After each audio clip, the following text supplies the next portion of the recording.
morning, everyone. This is Tony from Her Homestead Skills, and I commented a little while ago that I did attend a rally held by Mr. Pierre Poilievre, who may be our next Prime Minister.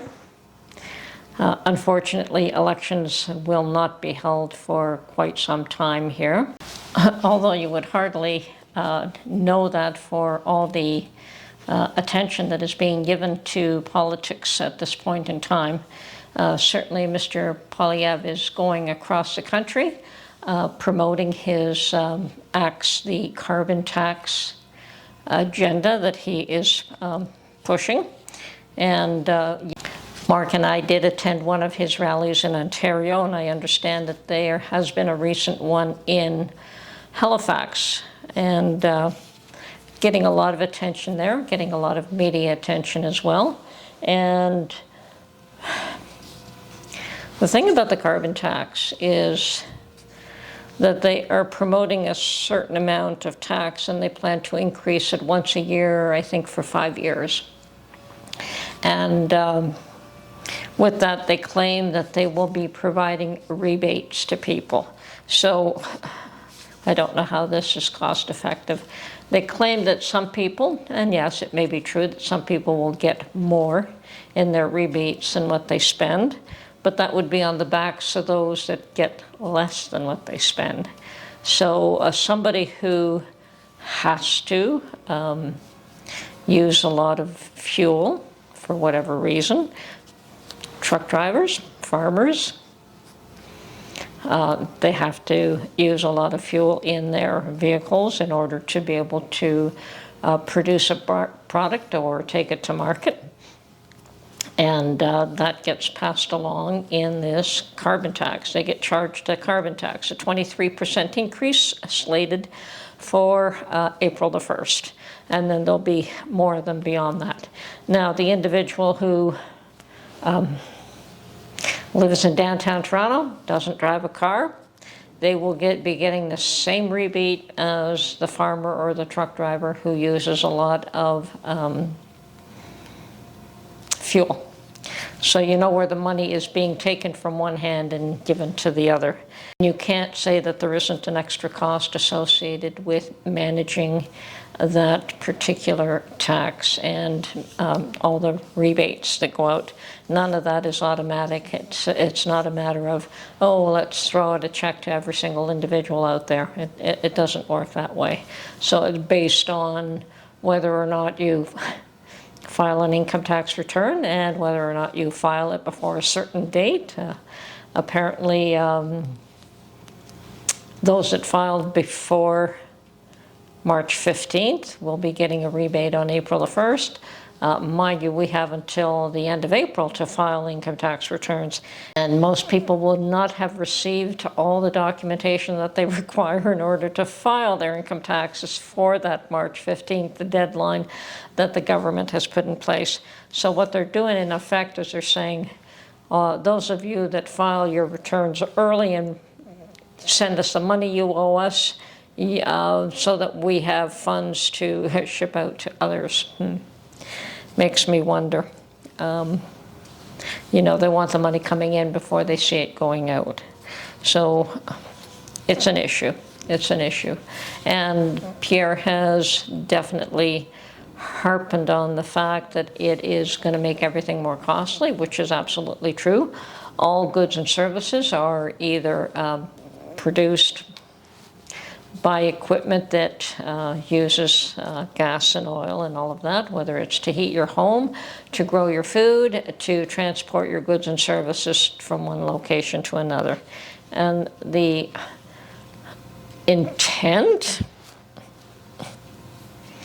is for people to reduce their carbon footprint. Now you tell me how a truck driver is supposed to use less gas, how a farmer is supposed to use less gas, in order to, either one of those two, to accomplish the tasks that they have to. The only way is that the farmer reduces the amount of food he produces, and the truck drivers limit the amount of deliveries that they make. And if they do that, what does that mean? It means prices are going to go up again because there's going to be a limited supply of everything. There is no alternative fuel for these people. And even home heating costs in Canada, I think are all taxed under this carbon tax scheme. And there's no avoiding heating your home. And if you try to heat a home with electricity in Canada, you've got another shock of your life coming. It is probably the most expensive method to heat your home available. And maybe that is the one area where there is an alternative fuel for people in heating their homes. But then you would have to retrofit your home at a fairly expensive cost in order to utilize electric heat. So it'll cost you to implement the changes. It'll cost you to use that particular fuel. And no rebate check is ever going to make any dent in what you would have to spend in order to do that, to achieve that end. So, reasons for doing it: it's another tax collection scheme hidden under a do-good objective. And they don't realize how desperate people are today, that there is no do-good, there's no reason to support this tax today. As a matter of fact, perhaps when it was first implemented, things were not so bad and people were not as much against it as they are today. Today we have found that 7 out of 10 premiers have decided that they are siding with Pierre and want the tax either dropped altogether or set aside for another year until the economy improves, until the situation for a lot of people improve, because people are desperate. They can't afford another tax on top of what they are paying currently. They can't buy the food that they need, they can't pay for their mortgages, so adding another tax on that is really not going to do anything but create a lot of anger. And as one of the premiers said, if you don't do it, if you don't make changes now, this will be the end of your role. And one of the premiers has also apparently broken the law and decided not to send in the rebate or the amount of tax that has been collected, or perhaps even stop collecting the tax. It is something that I haven't really been paying too much attention to, because it is one of the, it doesn't affect me locally. But it does, it affects us all. The fact that he actually is not remitting taxes to the federal government, some claim he is breaking the law. And if he's going to go that far, I'm sure he's either has the support by the people of his province to do that, or is willing to take the hit for taking that position. So far be it from me to second guess his decision on why he's doing it. But to get back to how difficult things are for people today, there's an organization called the Daily Bread Food Bank, and for the month of February, there were over 300,000 visits. Daily Bread Food Bank for the month of February alone, and that is just in the Toronto area. So I'm sure that they have other locations elsewhere, and there are other food banks. And the issue that I have read is that that is a 500% increase since in the last 8 years, since this government has been in power. So people are getting poorer. People are finding it more difficult to make ends meet. They're finding their housing costs, whether you're buying a house or whether you're renting, is become astronomical. People can't afford it. Home prices in southern Ontario will not go down. They might stabilize, but they will not go down. You will not see a market crash in that sense in Ontario, because there just isn't the amount of housing needed in order to accommodate the people that are already here, let alone house more. And the regulations have made it so difficult that builders are saying, well, it cost us about $135,000, I think was the number, in government regulations before they even put a shovel in the ground. So they are a little bit reluctant to build homes until things stabilize. So we're going to see house prices not go down. They will either stabilize where they are because there's still a pent-up demand in spite of the fact that they cost as much as what they do. I don't know how people are affording it. I don't know if you're seeing multiple generational families get together in one home. I think we're going to see a lot more of that in the future. Now, that was very similar to when I was a very small child. And as immigrants that we came over from Italy, that yes, you had multiple family members, whether it was multi-generational or whether it was cousins and aunts and uncles and whatever have you, all living under the same roof in order to be able to pay for that one property. And we're going to see that again. You're going to see multiple family units living in one location. So drastic measures, well, it's not going to get better in Ontario. Ontario happens to be one of the wealthier provinces, and if things go bad here, they go bad throughout all of Canada. As well, Alberta used to be a very wealthy province, but I don't know that it is anymore, since most of their income was based in the oil sector. So gas and oil. We'll see what happens to them. They are fighting tooth and nail for their survival as well. So now, will there be a pause of this carbon tax on April the 1st? Somehow I doubt it. But I think that if there isn't, there will be serious repercussions as well.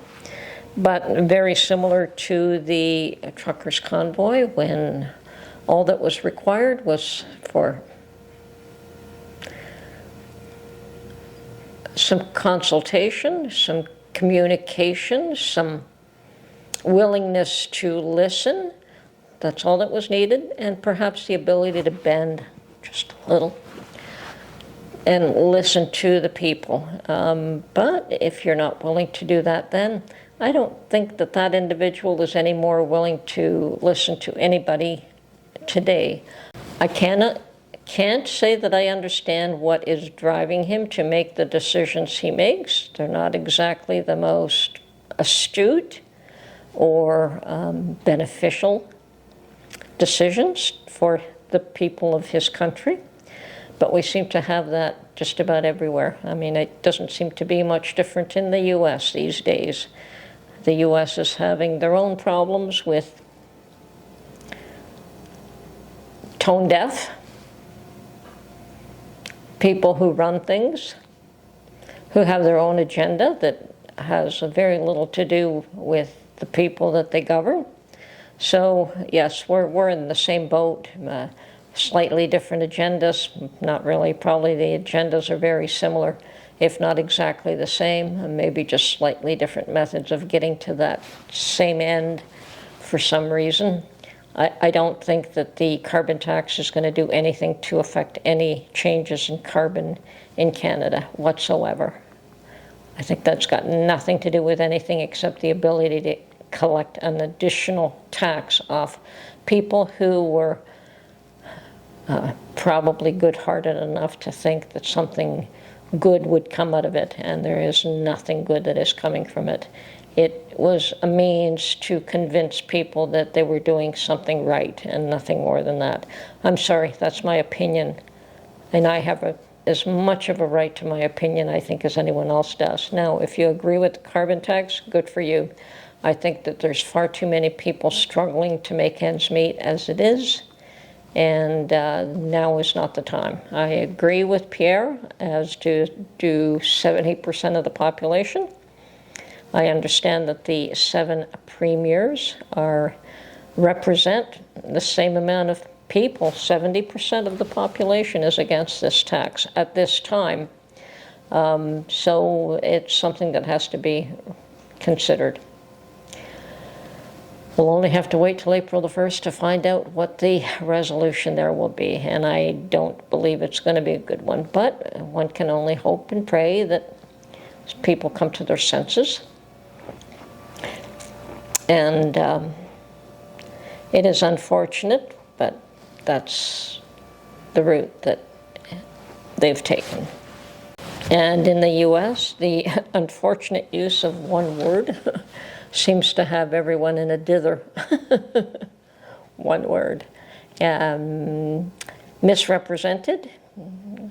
You have to learn to take things in context, read or listen to the whole of what people are saying, and not just what others are telling you that that individual said, in order to get the true message. And that stands for everything and for all of us.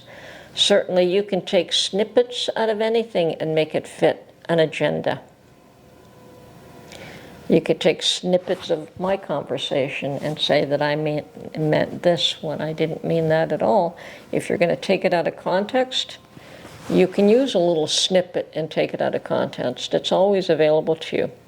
I learned a long time ago that people see things differently. They could read the same phrase and read different things into it based on perhaps their own perspective, what they want to read in it, it may not be exactly what the person said, but you know what? At least if you're starting with exactly what the individual either wrote or said, then at least you have a basis to argue the position you're taking and determine whether or not it's correct or it's not correct. Anyway, interesting times. Things aren't going to get any better. I have decided to reinforce what I'm doing here to prep for the future. I once made a comment that I would be looking at filling up every jar that I have, and I've never managed to succeed that because I bought quite a few jars either at thrift stores or other places, and I don't use a lot of quart jars anymore, but I think that I'm going to try to get that processing and force myself to do that again, that I will try to fill every jar that I have. And I can assure you, Mark is emptying them out as fast as I am filling them up, because he is using items that I've put away in the pantry, which is a good thing. Like, I find I wash 2 or 3 or 4 pint jars every day, so they are being used, which is good. But I think it's time to find a way to fill it up, and perhaps even fill it up more long term. Anyway, keep prepping, folks. Keep putting things away. Things aren't getting any better. We have our issues here in Canada, and I know you have your issues in the U.S., and I know others across the world have their issues. And I know that farmers and truck drivers are going to have quite the serious issue come April the 1st, should this carbon tax increase go into effect. Anyway, this is Tony from her Homestead Skills. We'll talk to you soon. Bye for now.